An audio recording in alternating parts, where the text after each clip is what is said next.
Para entendermos como calcular volumes de sólidos de revolução e áreas de superfície de revolução, primeiro vamos considerar o caso mais simples de áreas de regiões do plano delimitadas pelos gráficos de funções. Tomemos R uma região limitada pelo gráfico da função y igual a f de x e as retas x igual a, x igual a b e o eixo do x com uma função não negativa, como representado nesta figura. Pela própria definição de integral como área debaixo do gráfico da função, esta região tem uma área dada pelo integral da função entre a e b. Se a região é delimitada por curvas que são dadas por dois gráficos de funções, no caso y igual a f de x e y igual a g de x, entre dois pontos a e b, então a área da região é dada, neste caso, pelo integral do módulo da diferença das funções entre x igual a, x igual a b. Vamos agora considerar superfícies e sólidos de revolução.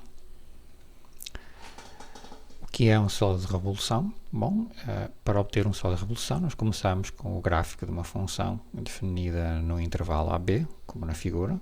Aqui em vermelho temos o gráfico de uma função. E nós vamos rodar esta curva em torno de um dado eixo, em torno de uma dada reta, para obter a superfície de um sólido de revolução. Para fixar ideias, vamos rodar a curva em torno do eixo do x, mas poderia ser qualquer outra reta. Obtemos uma figura como ilustrada aqui em baixo, e a superfície que aparece aqui ilustrada é considerada a superfície de revolução, e o interior deste objeto é um sólido de revolução. Nosso objetivo agora vai ser como obter uma expressão para calcular o volume do interior deste sólido de revolução e também a área deste sólido de revolução. O princípio fundamental que nos leva a obter a fórmula, a ideia básica, é o chamado teorema de Fubini, que diz o seguinte: se eu tiver uma certa região no espaço e se eu conseguir calcular a área de seções transversais dessa região ao longo de planos paralelos, que sejam funções contínuas, então o volume da região entre dois planos é dado pelo integral da função que dá a área. E agora nós só precisamos de saber aplicar isto em diferentes circunstâncias. No caso do sólido de revolução que nós apresentamos aqui,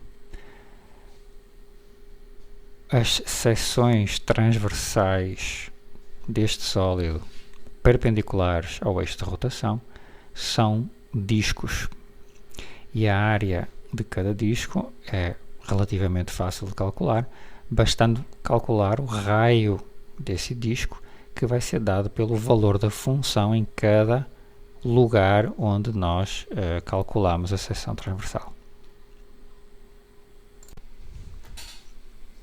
No caso do sólido de revolução considerado, os discos, que são representados aqui com uma pequena moedinha, eles têm uma área que é dada pelo produto de π vezes o quadrado do raio de cada disco.